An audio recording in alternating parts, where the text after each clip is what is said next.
So we're going to move on to the diabetic plans.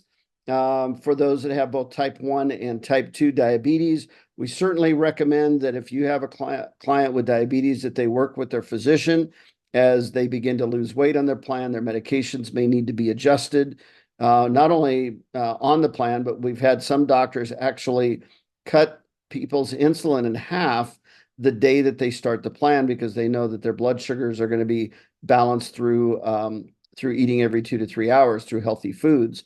So again, make sure that they work with their doctor and regulate their blood sugars, or actually monitor their blood sugars regularly and report results to the doctor to make sure that they can regulate their insulin levels correctly.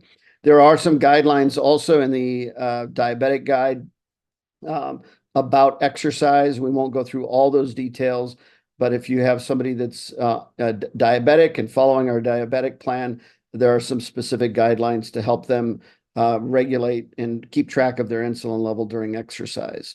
So in the diabetic guide, I think it's actually the seniors and diabetic guides are both in the same plan, has this really cool chart. And I wish I would have known about this even 6 months ago, but now we know about it. And that is, it says, if you're a diabetic, which are you, type 1 or type 2? And if they are a type 1 diabetic, it immediately directs them to the 5, 2, and 2 plan, which is 5 fuelings, 2 lean and green meals, and 2 healthy snacks. And those aren't your typical optional snacks on the 5 and 1 plan. They actually have a broader group of healthy snacks that they can choose from. We'll talk about that in a minute.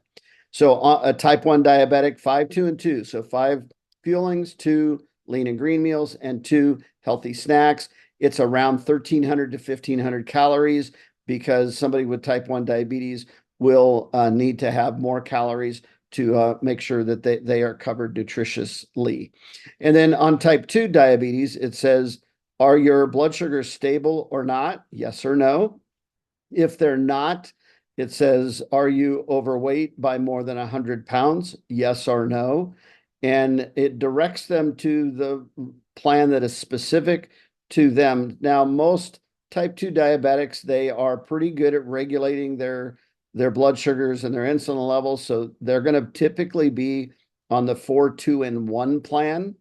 But those that have more than 100 pounds to lose or have very unstable blood sugars, then they're going to either be on the 5, 2, and 2 plan or the 5 and 1 plan.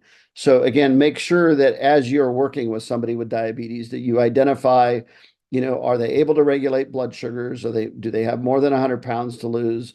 And are they type 1 or type 2 diabetic?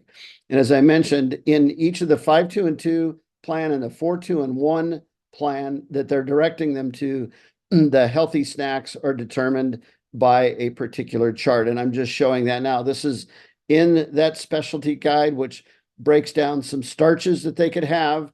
They could also have some fruits, and they can also have some non-fat or low-fat dairy. And so it gives the recommendation for portions. For example, fruit, they get 17 grapes or a half of a large grapefruit or 3/4 of a cup of fresh berries. And this is really good because a lot of folks that are diabetic often will eat fruit to help regulate their blood sugars.